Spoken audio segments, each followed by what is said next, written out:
Hey, what's up, everybody? Welcome to One Fan's Opinion. I'm your host, Neil Curtis. I can't figure out my camera. All right, there we go. And we got a pretty good episode today. We're going to do a quick recap of the overall Carolina Panthers preseason and then take a quick look at their upcoming matchup against the Jacksonville Jaguars. I'm just going to do, a quick look at a couple different things, how they're doing on offense so far, what we think we can expect from this new defense. And then, again, like I said, take a little bit of a quick turn on Jacksonville Jaguars and what we think that first matchup is going to be like. So make sure you stick around. Find me on social media, like, subscribe, follow along, and we will get into all Carolina Panthers goodness here in just a moment.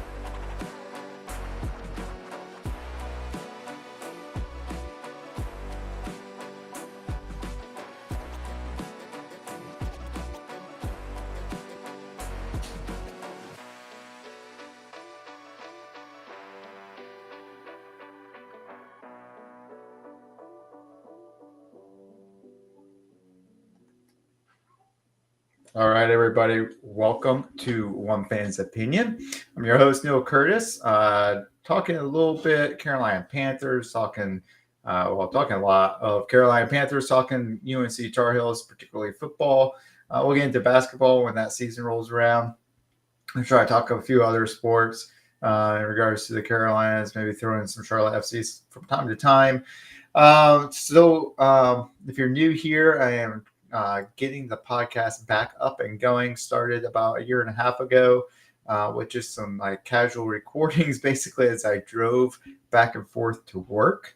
So now I'm trying. I don't want to say professionalize, but trying to build it up a little bit better. Get some YouTube action going here, and dive a little bit deeper, a little bit better into some of these different sports.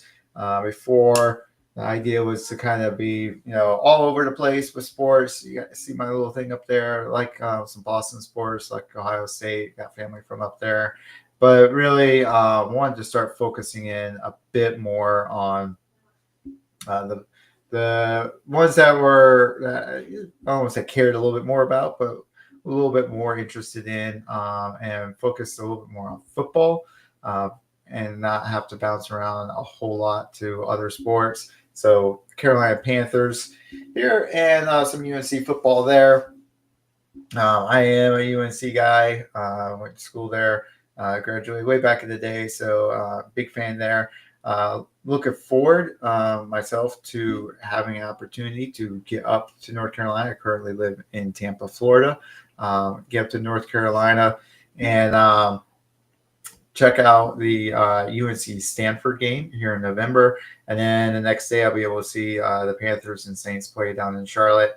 I'll be going with a friend of mine up there. So really looking forward to that trip. I'll definitely have a lot of stuff to bring back with me. And then, videos, things like that. I want to talk about, try to do some shorts while I'm up there during the game. So make sure, like I said, you check out that, like and subscribe button down there at the bottom. Click them both. And as I, put stuff out and update things, get all those notifications that stuff's coming out. As is usually the case with trying to get back into something, get something up and running. Been a little inconsistent here in the preseason with this Panthers coverage, but I will do my best.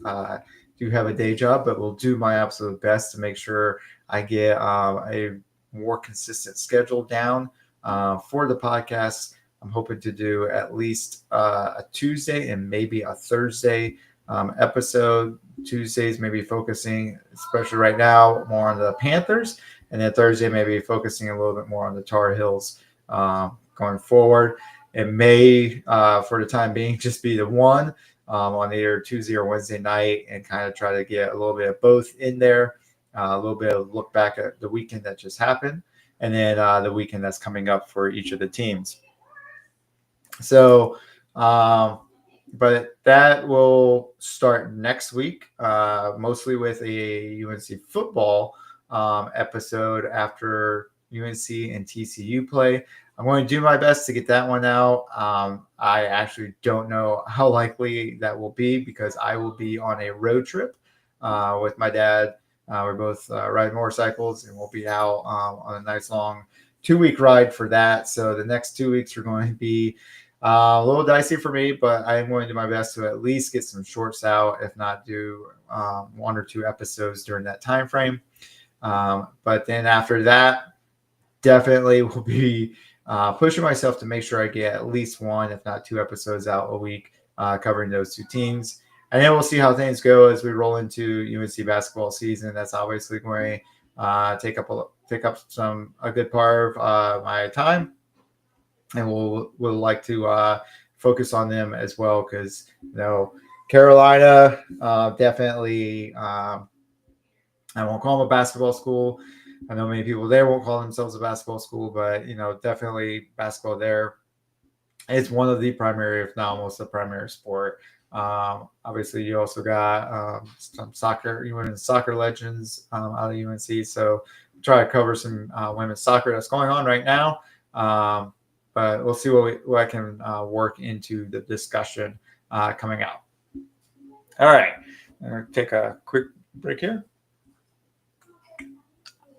And let's roll into a little bit about this Carolina Panthers team and where I feel like we are and where we might be going. Following 3 preseason games that all in all really didn't do much to whet the appetite. I think all of us Panthers fans were definitely looking forward to this season, given given the moves that we saw Carolina making, particularly in the offseason free agency. They went out and signed a lot of pretty good, or they signed some pretty good defensive talent, particularly on the line, bringing in Bobby Brown III, Tershawn Wharton on free agent contracts, and then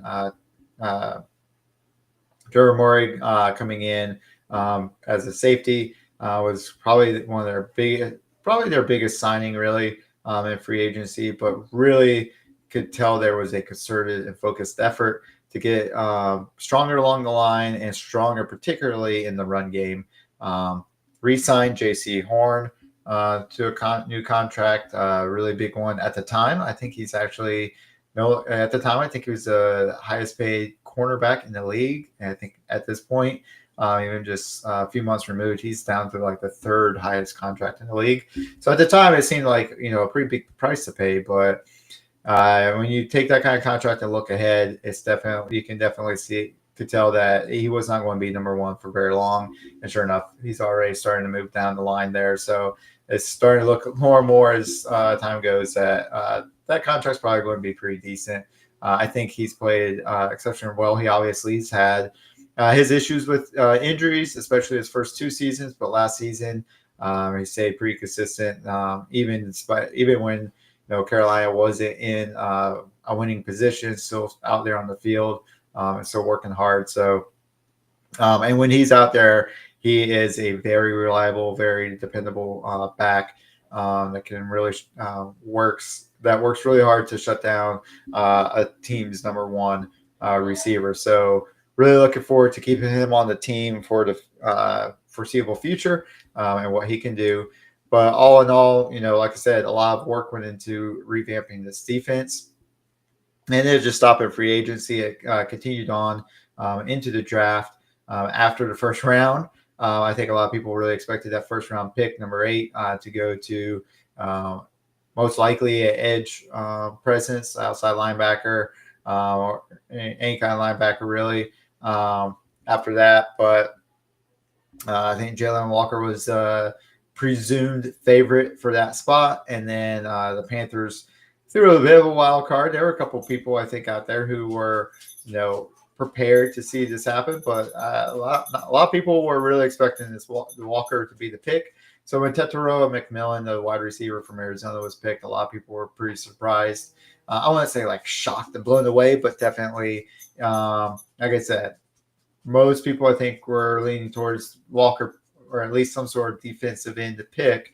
So getting the wide receiver instead While it made a little decent amount of sense, I don't think a lot of people were exactly expecting that, but definitely an upgrade in the receiver room there, or at least the high potential for definitive upgrade in the receiver room. Tetaro McMillan is a great contested ball catcher.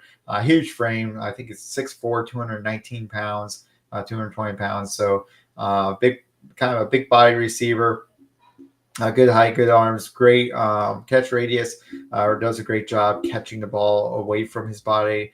And so definitely the kind of receiver that Bryce Young could thrive with, given the way Bryce Young likes to, I've heard it said, I agree completely. Bryce Young really likes to know what his read is going to be pre-snap, where he wants to go with the ball immediately, because he throws with a ton of anticipation, more so than most any other quarterback out there. A veteran or rookie or young quarterback, regardless, like he is one of the ones who's throwing with probably the most anticipation of anybody out there. So before guys are going into their break, a lot of times he's already released the ball to where he wants it to go. So having a receiver like McMillan who can just basically get into the general vicinity of where Young is going with that ball, is almost certainly going to come down with it. And we saw that in the first preseason game where Young had a really nice deep 29-yard pass to McMillan down the sideline,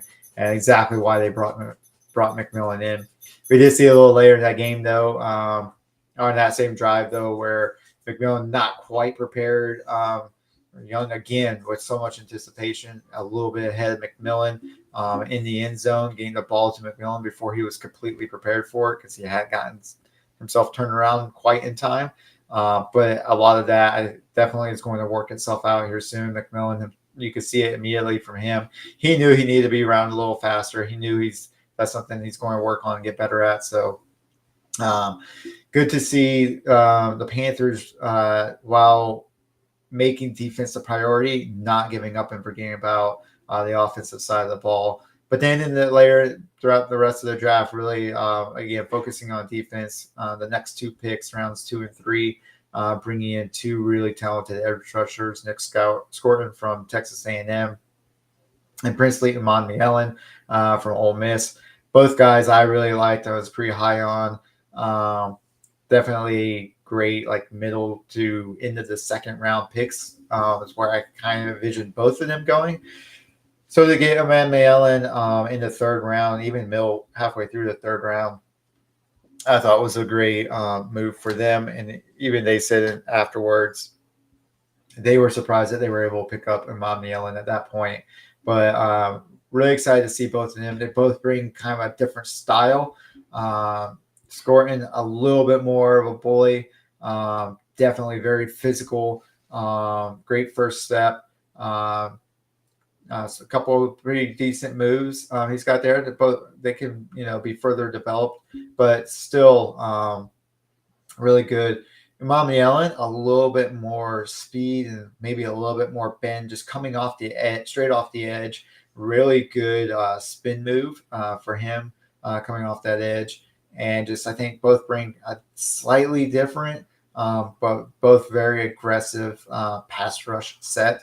I think I think the Panthers are hoping will complement each other. So put those two guys behind the likes of Pat Jones II and DJ Wonnum, and you have the makings of improved pass rush. We'll see how much it's improved once we get into the real season, some real football. But if preseason is any kind of a preview, be honest, I'm not super excited about how it's looking so far. Both Scorton and Iman showed some promise, and they had some good moves. I think both were able to record a sack in the preseason, so that was nice to see. Both their sacks, though, were forcing the quarterback out of bounds by actually getting to the quarterback and finishing the hit. Something I always kind of worry a little bit about, especially like when scouting. It's one of the things back in the day that I wasn't super excited about with Brian Burns. When he was at Florida State, he had tons of explosive power, quick step, able to get into the backfield really quickly. But I felt like a lot of times didn't, finish off the move or finish off what he started.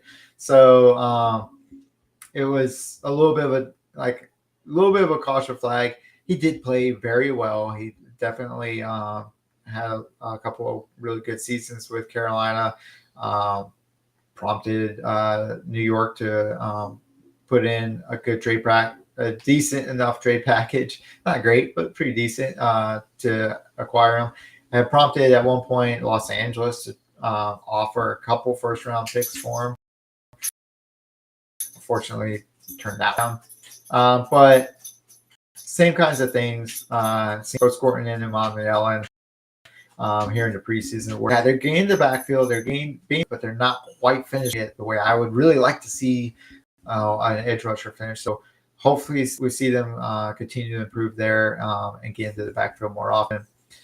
Some very interesting late round picks in Trevor Etienne, running back, Florida, who did again reasonably well. I thought in some of the preseason games, not a great first game, but by the third game, I thought was playing much better, improved a lot over the 3 games. So hopefully that progress continues and he continues to build on his success in that third game in particular and get better and better.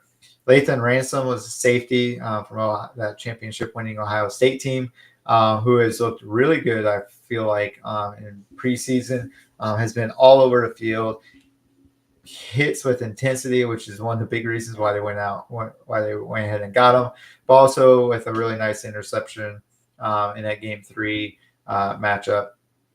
So against, I think it was Pittsburgh. Yeah, against Pittsburgh. So he's looking already like a very good pick for a 5th rounder. And then you got Cam Jackson, who's made it to the 53-man roster. He's had a couple of decent moments so far in the preseason, but still very much looking like a rotational backup at this point. But hopefully he can develop into a really good impact player down the road in a season or 2. He's a big dude. Got a lot of power, got some pretty good movement for his size as well. So really looking forward to seeing what he can develop into. And finally, Jimmy Horn. Also, I feel like on the same level as like Trevor Etienne, where his first game was for me a little rocky, but not too terrible. Maybe not quite as bad as Trevor Etienne's punt fumble, but still, on the whole, like what you were hoping to see from him didn't quite show up in that first game. By the third game, though, they were showing a little bit more promise. And again, also a late round pick who made it to the 53-man roster. So that's really good for him. And excited to see what he can provide in the return game. So speaking of this offense and these preseason games, what I've kind of seen overall in the offense. Sadly, I think, especially for the starters, we've seen one good drive out of 3 preseason games, and that was that second drive in the first game where we just mentioned it. Bryce Young was able to hit Tetairoa McMillan on the right sideline for that really nice deep pass, 29 yards, exactly why McMillan was drafted. And then later on in the drive, we had that one kind of sloppy turnaround miss, but on the next possession, Bryce Young looked really good, really confident, going off platform, coming out of the pocket, directing traffic with his receivers, and was able to hit Jalen Coker in the back of the end zone for their only touchdown of all preseason, really, or the first string's only touchdown in the entire preseason. So outside of that, it really hasn't looked a whole lot of different from last year, to be perfectly honest. So really hoping to see, this Tetairoa McMillan thing take off. Really didn't see a lot. I can't think of much outside of that fight that Xavier Legette got into. Jalen Coker played really well all through preseason, was all over the place, played a ton of snaps in all 3 games. Like I said, had their only touchdown. So it's easy to see why he made the 53-man roster after all that. Like I mentioned, did see a few flashes from Trevor Etienne with a couple after settled in, and after that one fumbled punt, pretty well on punt and kickoff returns. Usually about average, somewhere from between 20 and 30 yards on the return. 24, 25 has been about the average I've seen from other teams as well. So he's kind of hitting there right in the average. And then had a couple of really nice runs that he broke out in game 3 against Pittsburgh, against the second teamers. But, he was also playing behind a second team offensive line with honestly not even a third string quarterback, Jack Plummer. So, maybe not the stiffest of competition, but also, still did reasonably well against them. Another big point that noticed, and the Panthers, I think, are addressing super thin at quarterback, especially like Bryce Young showing some confidence, showing some improvement, but Andy Dalton, looking about like Andy Dalton's looked. Fair to Midland is some, you like to say, but looking okay, decent enough backup. But then after him, there's a huge drop off to Jack Plummer, Bryce Perkins from the UFL for that last game. Because they were going to keep Bryce Young out, and Andy Dalton was hurt, so they didn't want to risk it with him. So rather than play with just the one quarterback through the game, they wanted to bring in a second just so they can kind of rotate 2 quarterbacks. And Bryce Perkins from the Minnesota Panthers in the UFL was the guy reigning UFL MVP. Looked better than Jake Plummer, to be perfectly honest, but still not nothing to get super excited about there. So neither one of them made the 53-man roster. And then afterwards, for a practice squad signing, the Panthers went out and picked up Hendon Hooker, the quarterback out of Tennessee, who had been drafted by Detroit a couple years ago and has been back up there. So pretty excited to see that one, actually. I really liked Hooker coming out. I knew there were, there's some, flaws, shortcomings in his game. It didn't play in a very pro-friendly type of offense at Tennessee. It was set up for, deep bombs, taking quick shots down the field, just air it out. And that, was something he was really good at, but definitely very dynamic and brings a lot of excitement, a lot of juice to the game. So as a third string quarterback, I think he'll be, a very good backup option. Will help us out a lot on the practice team. So not too shabby there, I think, to bring in Hendon Hooker, who was, I think, like a 3rd-round draft pick 2 years ago. So pretty good there. Other notables from the 53-man roster cuts on offense, Hunter Renfrow was not on that 53-man roster. However, at a press conference today, Dan Morgan did say that he and Renfrow are like in communication, like frequently talking to each other. Dan Morgan does want to bring him back. They are looking at ways to bring him back. So stand by to see how that goes, because Dan Morgan's pretty upfront about what he's doing. What he says he does, he comes through and does. He said this year they were going to attack the defensive line like they had the offensive line the year before.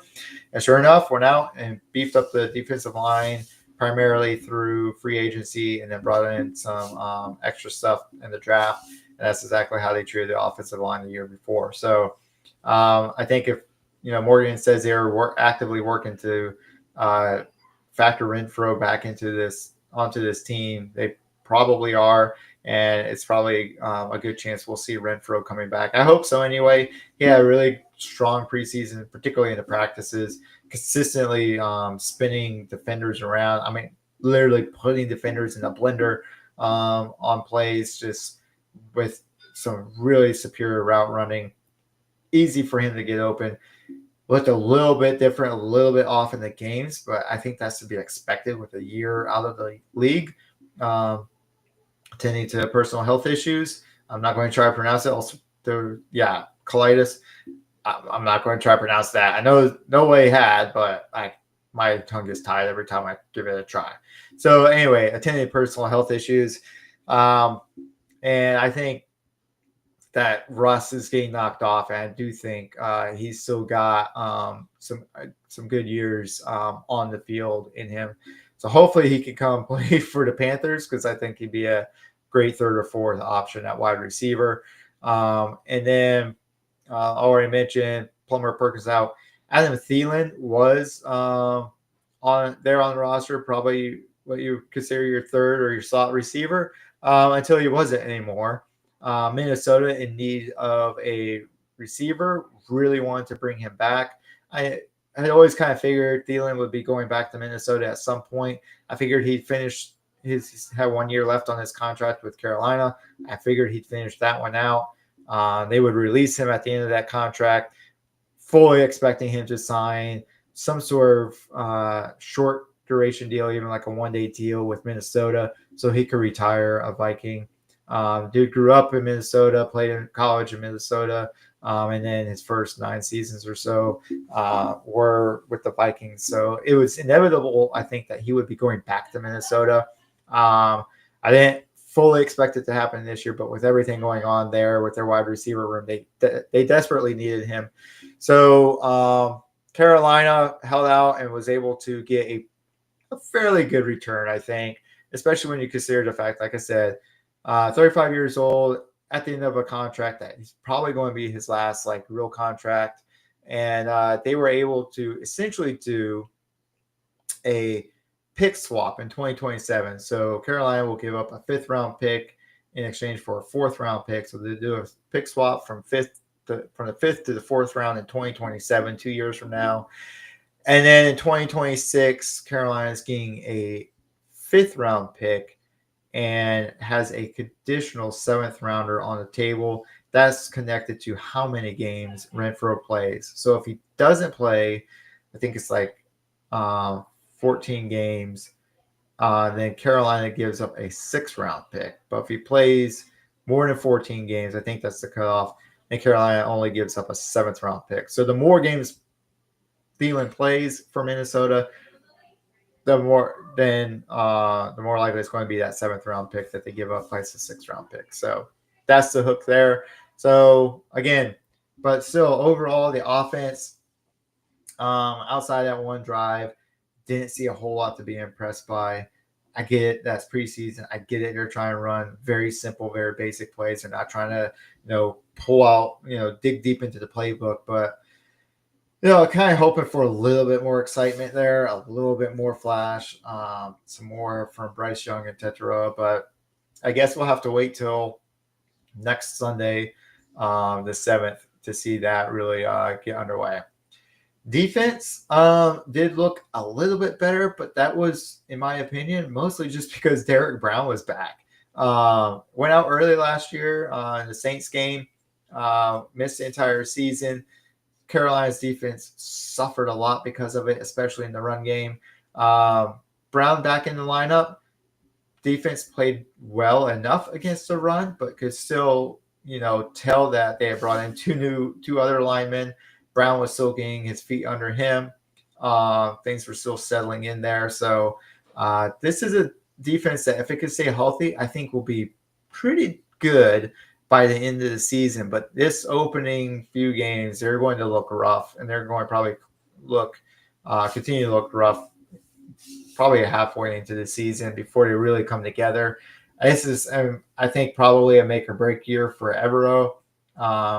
If this defense, doesn't have significant improvement,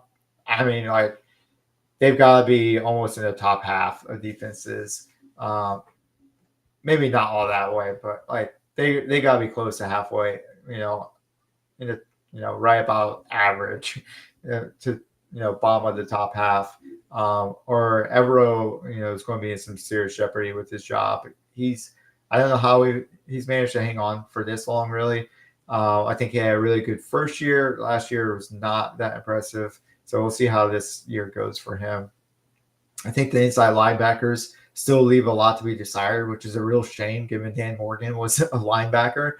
So for that position to be as weak as it looks right now really surprises me. Roseboom has played fairly well. He's been all right.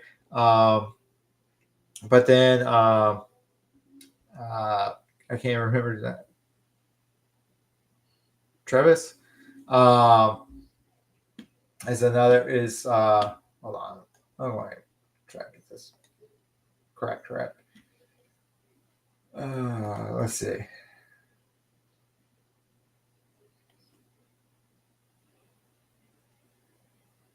Yeah, Trevin Wallace. I try to combine his first and last name and then Travis. Trevin Wallace has looked okay as well. But then after that, I mean, it gets really thin. Claudine Churlis and Bam Scott Martin are the backups there. And I think you kind of saw that, especially against the Texans game, where Nick Chubb, who hasn't looked really good in practices or anywhere else, looked serviceable against the Panthers on the Texans touchdown drive. Granted, the scoring play was a pass to Nico Collins, but Nick Chubb definitely got that team the yards they needed on the ground and got them into position for that. So I guess kind of against some of the Panthers starters. So for him to perform the way he did against the starters kind of makes me a little bit concerned. Safeties, I think, definitely look like an upgrade there. They were a point of concern for me ending last season, but with more between Mooring and Ransom and even Scott back there, I think they look a lot better this year. I believe Ransom could really be a steal. I was surprised by the draft pick. I was hoping for a little bit more of what people would have expected from a coverage safety. I know Ransom came in. Most people were thinking of him as more of a tackling, like strong safety, coming down into the box, helping to stop the run. And yeah, he does that. He loves to hit, and he hits hard. And you could tell they brought him in to be able to do that, to help stop the run. But he's also pretty good in coverage, as it turns out. We mentioned that interception he had in Game 3 against Pittsburgh. So I think there's some good talent there. And I'm really looking forward to seeing him develop into a starting safety for this team. Pass rush, I think, is going to continue to get better. Pat Jones and DJ Wonnum. Wonnum, when he came back into the lineup last year, helped out. Not a lot, but definitely saw an uptick for Carolina's pass rush after he came back off of injury. He had a pretty decent season the year before that in Minnesota with 8 sacks. So if we can get back into that kind of form where he's having, 7 or 8 sacks, and Pat Jones is at 5 or 6, and then you got the 2 rookies coming in on rotation with similar type sacks. I've mentioned before, I think on here or on one of the other podcasts I've done here for the Carolina Sports Update. I think there's almost, a notion of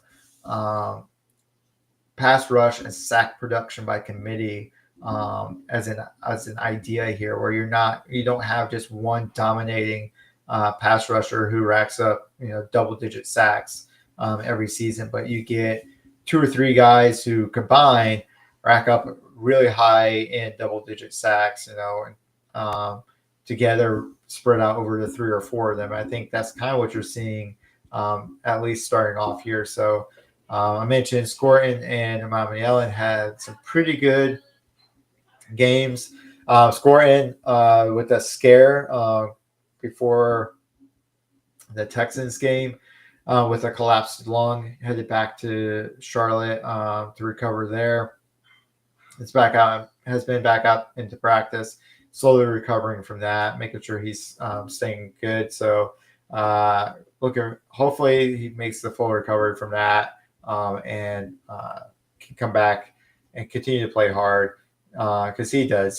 He is, again, another strong, hard thumping player that I think really fits that mold that Dan Morgan is going after. I think the secondary, outside of the safeties even, will come along pretty nicely. Again, I mentioned J.C. Horn's coming back. You also got Mike Jackson coming back, who had his moments last year where he gave up some plays here or there, but he plays, again, one of those players who plays with a lot of intensity, really likes to come down, really likes to make the stop. really likes to get involved. He'll take a chance, and that's probably why, saw him give up a couple of plays last season, because he'll get out there and he'll take a chance on some stuff. But I'd rather see that happen than, take a play off and give up a play because kind of took off. But and then outside of them, you got Thornton, who was an undrafted free agent this year and played his rear end off this preseason, both through the practices and in the games, really getting after another guy, again, who just gets out there and puts forth a huge amount of effort, sometimes maybe a little too much, that gives up some yardage, but he's out there and he is involved in trying to make a play every time he goes out there. So really awesome to watch him play. And then Charles Smith-Wade, who came in last year, has been looking a lot better. And both, I think, will provide good backups and development over the season. So 53-man cut down, not a lot of surprise there. No major surprises, honestly, in the 53-man roster when it came to that. Yeah, Crumedy, who was initially released and signed to the practice squad, was recently cut from the practice squad. Shai Tuttle, who I think, if I remember correctly, had come up from New Orleans, also released, so he's gone. And LeBron Ray was placed onto injured reserve, so he will be out, I think, for the season. And then there was one other one that I was going to point out, but I'm blanking on who that was.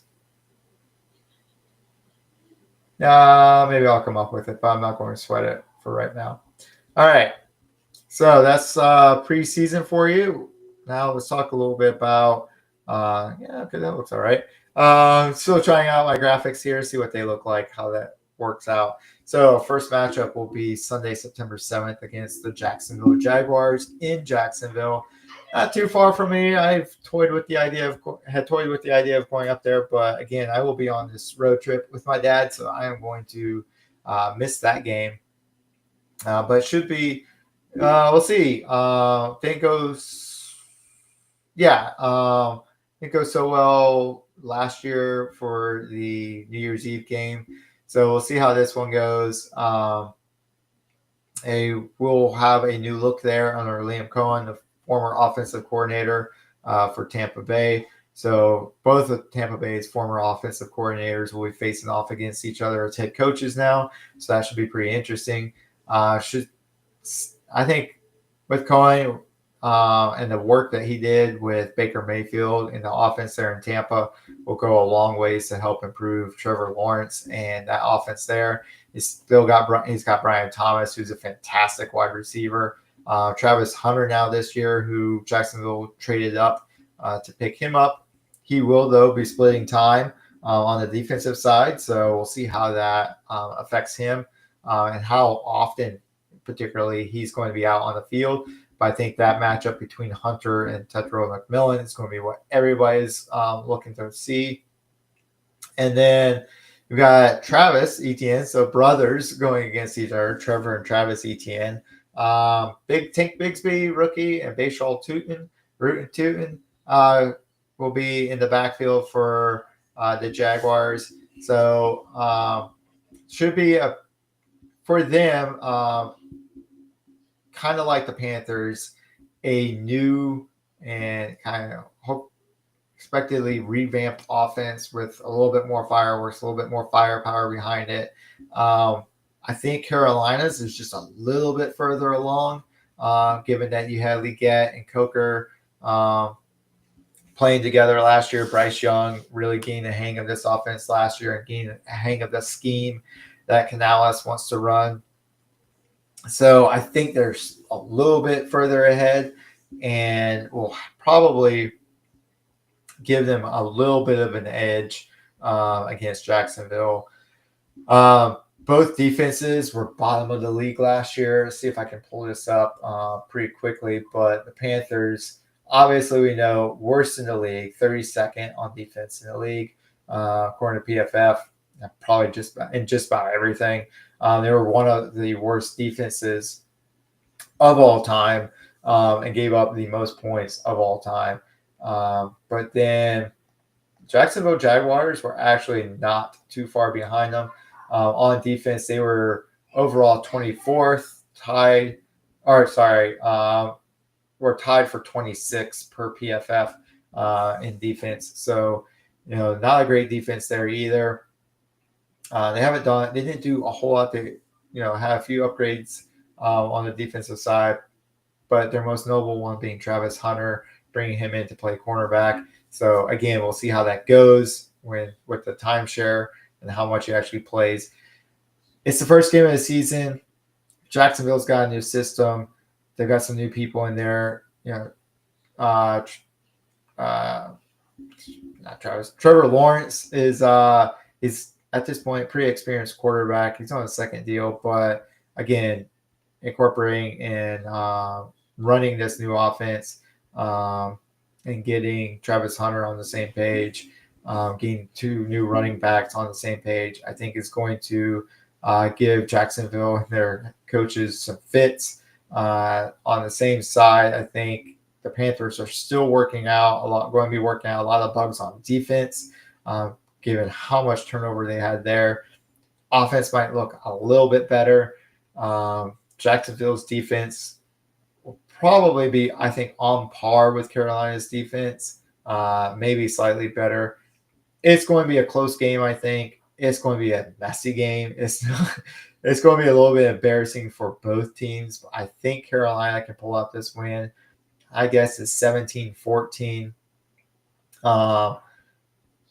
And probably with a walk-off field goal. We've yet to see Bryce Young win a game without a walk-off score. They've all gone down the wire. They've all been one-score games. Only Andy Dalton last year was able to pull off a multi-score victory. So I don't think it's going to be too much different for this first game. So we'll see how it goes. Probably a couple of knucklehead turnovers. I would not be surprised to see maybe one interception from Bryce Young, but then hopefully a couple of touchdowns thrown in there as well. Hubbard will get a pretty large workload. He's looked pretty solid, pretty much like he did last year through preseason. And Rico Dowdle, who they brought over from Texas, is kind of like Trevor, has had a couple good flashes throughout the preseason. So we'll see how it goes. But I think they're still, finishing things up and getting the kinks worked out of this offense. And I think, and particularly the defense. But I think they'll be able to hold on just well enough to limit Jacksonville to about 14 points. I think there's going to be a lot of self-inflicted wounds in this one, though. And like I said, a lot of points is going to look pretty messy for both teams. All right, folks. Let's see. Sorry. Trying to figure out where my stuff's at. I think that is going to do it for me here. I hope you enjoyed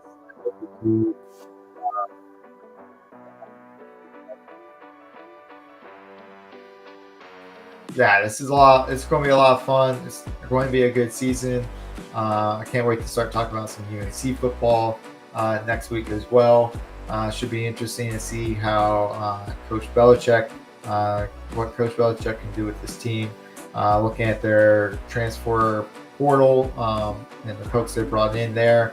I read a thing earlier today. ESPN's got them as the 10th most experienced class coming in via the transfer portal. So they brought in a lot of good talent, and they've got some really good rookie classes or good freshman classes coming in. So we'll see if this Belichick discipline and focus can carry over to the team and help take them to the next step. All right, everybody, that's going to do it for me. I will catch you on the next one. Have a good evening.